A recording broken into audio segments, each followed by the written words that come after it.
మురళీ మనోహర్ గారు, ఇక్కడ ఆ అబ్బాయి ముఖేష్ అనే అబ్బాయి క్లియర్గా చెప్తూ ఉన్నాడు, హనుమాన్ చాలీసా ప్లే చేస్తున్నాను, ఫస్ట్ వచ్చి మేము కొడతాము అని అన్నారు, వెంటనే మాట పెరిగి కొట్టేశారు ఆరుగురు కలిసి. అయితే అందులో ఒక ఇద్దరు లేదా ముగ్గురు హిందువులు ఉన్నట్లుగా కూడా తెలుస్తోంది, మైనారిటీ వర్గంతో పాటు. ఇదొక ఎత్తు అయితే, మరోవైపు పోలీసులు కూడా మేము త్వరతగతినానే యాక్ట్ చేశాము, వాళ్ళని అరెస్ట్ చేశామని పోలీసులు చెప్తున్నారు.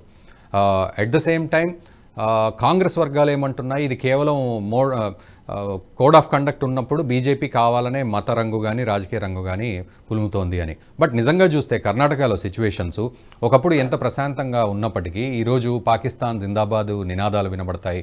తర్వాత కాషాయం జెండా స్థాపించుకుందాము అని పర్మిషన్ తీసుకుంటే వాటిని మళ్ళీ తొలగించే ప్రయత్నము, రామేశ్వరం కేఫ్లో బాంబు పేలుళ్ళు, అశాంతి నెలకొనడం, ఈరోజు హనుమాన్ చాలీసా పెట్టుకుంటే ఆఖరికి చావు దెబ్బలు తినే పరిస్థితి. మరి నిజంగా ఇది కేవలం ఒక వర్గానికి లేకపోతే గలాటా జరిగింది అనుకోవాలా, అటు ప్రభుత్వాలకు కూడా ముడిపెట్టాల్సిన పరిస్థితుల? బెంగళూరులో నిన్న జరిగినటువంటి సంఘటన ఇది హనుమాన్ చాలీసా పెట్టాడా లేదా, హనుమాన్ చాలీసానా కాదా, ఐటమ్ సాంగే అనుకున్నాం. పోనీ హనుమాన్ చాలీసా కాదు, ఐటమ్ సాంగే అనుకున్నాం. అయితే మీరు వచ్చేసి కొట్టేస్తారా, పైకి షాప్ పైకి వచ్చారు, అబ్బాయిని లాగి కొట్టారు కదా, 6 మంది చిత్తగా బాదారు కదా, సావు దెబ్బలు కొట్టారు. ఎవరు వీళ్ళు, ఎందుకు కొడతారు? లించింగ్ మాబ్స్ అని ఒకప్పుడు మోడీ ప్రభుత్వం మీద ఎవరైతే ఈ బ్లేమ్ చేసే ప్రయత్నం చేశారో, గోరక్షకులను అలా బ్రాండ్ చేశారు లించింగ్ మాబ్స్ గా. నేను ఇప్పుడు ఏమంటున్నా అంటే, బెంగళూరులో ఈ లించింగ్ మాబ్స్ యొక్క దౌర్జన్యం చాలా పెరిగిపోయింది. ఈ లించింగ్ మాబ్స్ ఎవరు అంటే, ఈ ప్రభుత్వం మాది, మేము ఏం చేసినా నడుస్తుంది అని అనుకునేటువంటి ఇస్లామిక్ గ్రూప్స్ అన్ని కూడా రెచ్చిపోయి ప్రవర్తిస్తున్నాయి. ఎక్కడెక్కడైతే కాంగ్రెస్ ప్రభుత్వం ఉంటుందో అక్కడక్కడ హిందూ సమాజానికి ఏ రక్షణ లేకుండా పోతుంది. నువ్వు జెండా పెట్టుకోవద్దు, అయితే మీ రాష్ట్రంలో కాంగ్రెస్ ఉన్న రాష్ట్రంలో కాషాయ ధ్వజం ఎగరవద్దు, కాంగ్రెస్ ఉన్న రాష్ట్రంలో పాకిస్తాన్ జిందాబాద్ అంటారు అంతే. కాంగ్రెస్ ఉన్న రాష్ట్రంలో హిజాబ్ చెల్లదు, హిజాబ్ స్కూల్లో కాలేజీలో హిజాబ్ వేసుకుంటారు, రూల్ చెల్లదు మీకు. ఏ రూల్స్ అక్కడ నడవది, ఎందుకంటే అది ఇస్లామిక్ రాజ్యం. కాంగ్రెస్ రాజ్యం అంటే ఇస్లామిక్ రాజ్యము. ఇస్లామిక్ లించింగ్ మాబ్స్ స్వైర విహారం చేస్తాయి ఆ రాష్ట్రంలో. కనుక మిగతా కమ్యూనిటీస్ కు అక్కడ తమ మత స్వేచ్ఛ ఉండదు.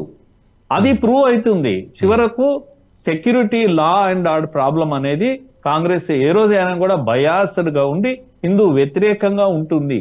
కనుక అక్కడ ఎక్కడైనా బాంబు పేలితే నో ఇది బాంబు కాదు, కేవలం సిలిండర్ మాత్రమే అని దాన్ని సబ్సైడ్ చేసేటువంటి ప్రయత్నమే కాంగ్రెస్ ప్రభుత్వం చేస్తుంది. కనుక ఇప్పుడు హనుమాన్ చాలీసా కాదు నో అది కేవలం ఐటమ్ సాంగ్ అని చెప్తుంది కాంగ్రెస్ ప్రభుత్వం. వచ్చినటువంటి వాళ్ళు ముస్లింలు కాదు, అందులో హిందువులు కూడా ఉన్నారని దాన్ని సబ్సైడ్ చేసే ప్రయత్నం చేస్తుంది.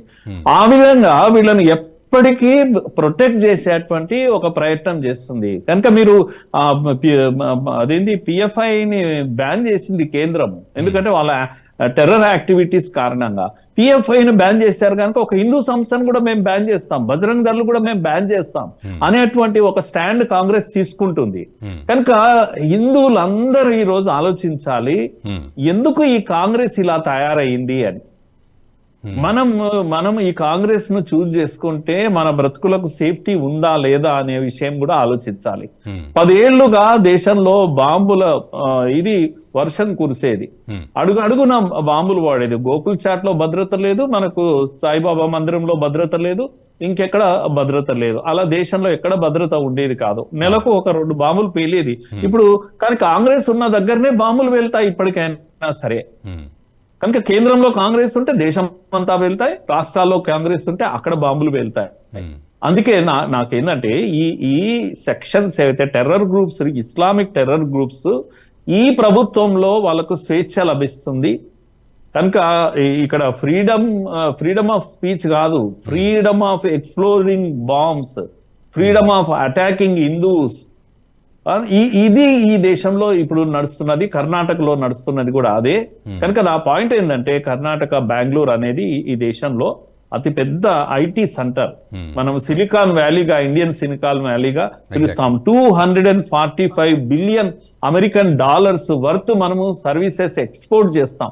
దేశంలోనే అత్యధికంగా అక్కడ నుంచి ఎక్స్పోర్ట్. ఈ రోజు ఏమైందండి బెంగళూరు పరిస్థితి? మీకు స్టార్టప్స్ అన్ని కూడా 40% వేరే రాష్ట్రాలకు 2 టైర్ స్టేట్స్ కు తిరిగిపోతా ఉన్నాయి, సిటీస్ కు తిరిగిపోతా ఉన్నాయి, బెంగళూరులో పెట్టడం లేదు. కారణం ఏంది?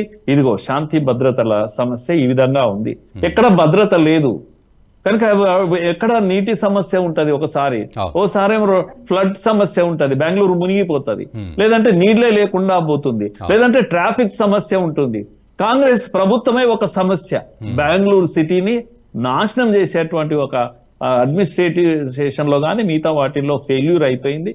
లా అండ్ ఆర్డర్ ప్రాబ్లం విషయంలో బయాస్డ్ గా ఉంటుంది కాంగ్రెస్. కనుక దేశం అంతా కూడా రేపు ఈ యొక్క ఐఎన్డి గ్రూప్ ఏదైతే ఉందో ఇది కనుక రేపు వస్తే దేశమంతా ఇలాంటి పరిస్థితి ఉంటుంది. ప్రజలు ఇదే విషయాన్ని మనం అర్థం చేసుకోవాలి. కనుక ఇది ఒక లెసన్ అని నేను అంటున్నాను. కేవలం ఒక 6 మంది ఆయన అబ్బాయి ముఖేష్ అనే అబ్బాయి మాటల్లో మీరు చెప్తున్నాడు, మీరు వినండి కావాలంటే, పక్కనే ఒక టీ స్టాల్ లో కూడా ఇలాగే జరిగిందని అంటున్నాను. కనుక ఆ రాష్ట్రంలోనే ఇవి జరుగుతున్నాయి. కనుక problem is not with Muslims, problem is not with Islamic groups, problem is with the governance and government, the government which is there in the state and their intentions. Problem is their intentions. Vote bank politics కారణంగానే ఇవన్నీ జరుగుతున్నాయని నేను అలా అర్థం చేసుకుంటున్నాను. ఈ video మీకు నచ్చినట్టయితే లైక్ చేయండి, 10 మందికి షేర్ చేయండి, అలాగే కామెంట్ల రూపంలో మీ అభిప్రాయాలను మాతో పంచుకోండి. Nationalist hub group of channels ను సబ్స్క్రైబ్ చేసుకుని తెలుగునాట జాతీయవాద జర్నలిజాన్ని ప్రోత్సహించండి. ఈ వీడియో కింద ఉన్న బెల్ ఐకాన్ పై క్లిక్ చేయడం మర్చిపోవద్దు.